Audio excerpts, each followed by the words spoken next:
کا مضمون ففی کل ذرہ لہو شاہد یدل علی انہ واحد، ہر طرف عظمت ہے، چرچا ہے، ہر طرف اس کا ایک نکھار موجود ہے، لیکن میرے بھائیوں ہر چیز ہی دلالت کرتی ہے رب کی ذات پر، مگر ایک ذات وہ ہے کہ جسے رب نے اپنی توحید کا سب سے بڑا مظہر بنایا ہے۔ یا ایھا الناس قد جاءکم برہان من ربکم، لوگو تمہارے پاس رب کی طرف سے برہان آئی ہے۔ یا ایھا النبی انا ارسلناک شاہدا، اے نبی ہم نے آپ کو شاہد بنایا۔ اس کا معنی حاضر و ناظر کرنے سے کچھ لوگوں کو اعتراض ہے، جو گواہ کرے گا اسے بھی ہر بات ماننی پڑے گی۔ شاہد کا معنی گواہ ہے، تو گواہ تو ہر بندہ ہی ہے کسی نہ کسی چیز کا، کوئی بھی انسان ایسا نہیں جو گواہ نہ ہو۔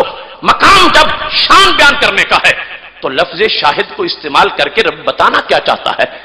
امام سلمی کہنے لگے سوچ لو، بتانا یہ چاہتا ہے شاہد سے مراد دیکھو تمہاری گواہی کا متعلق کیا ہے، تم گواہ ہو تو کس کے بارے میں گواہی دیتے ہو، اور سرکار کی گواہی کا متعلق دیکھو گے تو پتا چلے گا کہ رب نے شاہد بول کے کتنی بڑی شان بیان فرمائی ہے۔ شاہد لنا، محبوب ہم نے تجھے اپنا گواہ بنایا ہے۔ مخلوق پر گواہی تو اپنی جگہ رہ گئی، فرمایا ہم نے تجھے اپنی ذات کا گواہ بنایا ہے۔ میں کریم ہوں، میرے کرم کے گواہ تم ہو، میں رحیم ہوں، میری رحمت کے گواہ تم ہو۔ میرے بندے، میرے محبوب مجھے دیکھنا چاہتے ہیں، میرے پاس آنا چاہتے ہیں، میرے پاس بیٹھنا چاہتے ہیں، مگر وہ ایسا کر نہیں سکتے، ان کی آنکھوں میں یہ طاقت نہیں ہے کہ میرا دیدار کر سکے۔ ان کو سکون بھی دینا ہے، ان کو پیاس ان کی بجھانی ہے، ان کو ہر چیز کا پتہ بھی دینا ہے۔ محبوب ہم نے تجھے اپنا گواہ بنایا ہے، جس نے مجھے پانا ہے وہ تمہارے پاس جائے، جس نے مجھے دیکھنا ہے وہ تجھے دیکھے، جس نے میری قدرت دیکھنی ہے وہ تمہاری طاقت دیکھے، جس نے میرا جمال دیکھنا ہے وہ تمہارے خد و خال دیکھے۔ ہم نے تجھے اپنی ذات کا بھی گواہ بنایا ہے، اپنی صفات کا بھی گواہ بنایا ہے۔ یہ وجہ تھی کہ حضرت ابو رافع رضی اللہ تعالیٰ عنہ، ابو داؤد شریف میں حدیث شریف ہے، کہتے ہیں بعثنی قریش الی رسول اللہ صلی اللہ علیہ وسلم، مجھے قریش نے بھیجا تھا سندیشہ دینے کے لیے، میں کوئی ماننے تو نہیں جا رہا تھا، میں تو جانتا ہی نہیں تھا، وہ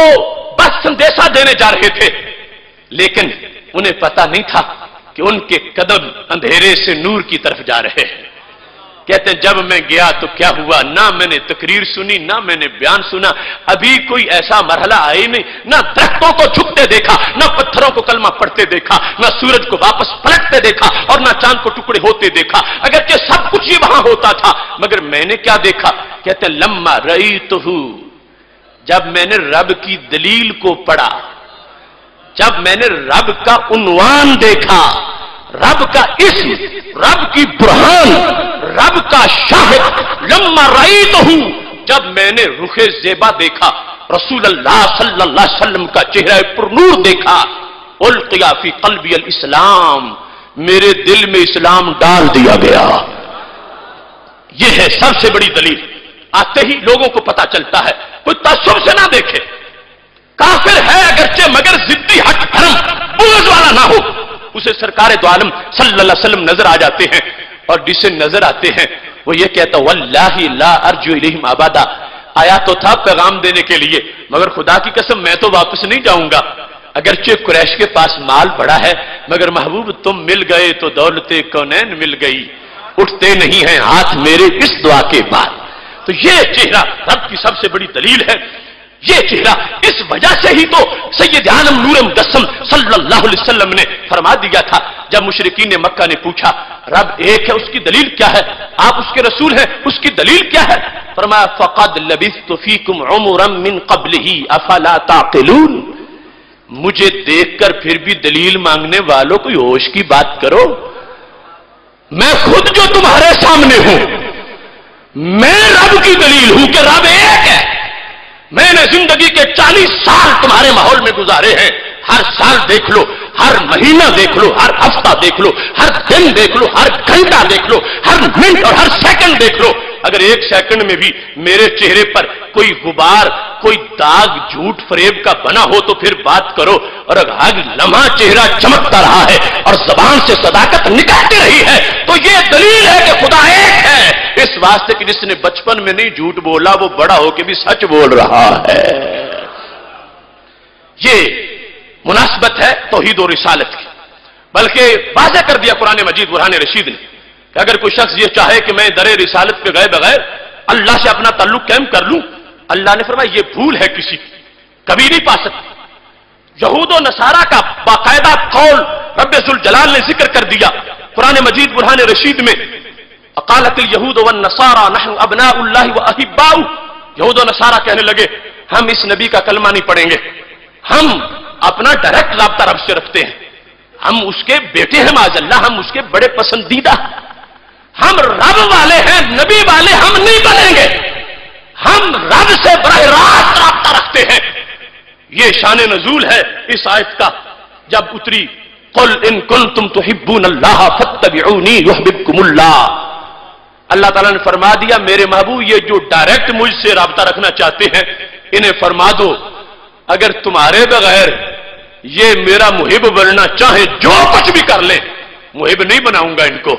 اور اگر تمہارے ہو کہ میرا بننا چاہیں گے تو انہیں محبوب بھی بنا لوں گا۔ ہر تفسیر دیکھ لو، قل ان کنتم تحبون اللہ کا یہی شان نزول ہے۔ کچھ لوگ ڈائریکٹ رابطہ چاہتے تھے رب ذوالجلال کے ساتھ اور کہتے تھے ہمیں اس نبی کی ضرورت نہیں ہے، ان کے بغیر ہم رب والے ہیں۔ آج بھی کچھ لوگوں کو غلط فہمی ہے، کہتے ہیں ہم رب والے ہیں اور ہمیں کہتے ہیں یہ رسول والے ہیں، اور یہی تو قرآن بتا رہا ہے کہ جو رسول والے ہو وہ رب والے ضرور ہوتے ہیں،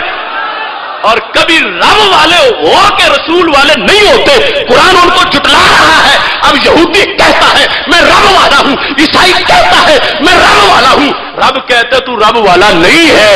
اس واسطے کہ رب والا وہی ہوگا جو رب کے نبی کی دہلیز پہ جانے والا ہوگا۔ اس واسطے یہ بنیادی تعلق ہے توحید و رسالت کا۔ اللہ تعالیٰ نے جو اعلان کروایا تو فرمایا قل هو اللہ احد، محبوب تم فرماؤ، تم کہو وہ اللہ ہے، وہ ایک ہے۔ اس واسطے توحید کو سمجھنے کے لیے رسالت کی اشد ضرورت ہے، اور اس سے جتنی سمجھ آتی ہے اتنی کبھی آ ہی نہیں سکتی۔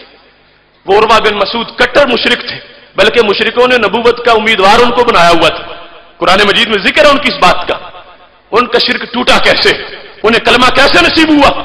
وہ بخاری شریف میں ہے، کہنے لگے وفدت علی الملوک وفدت علی کیسر وکسرى والنجاشی واللہ ان رأیت مالکا یعظم اصحابہ ما یعظم اصحاب محمدا صلی اللہ علیہ وسلم۔ قریش مکہ میں کیسر کے پاس گیا، کسرا کے پاس گیا، نجاشی کے پاس گیا، مگر آج تک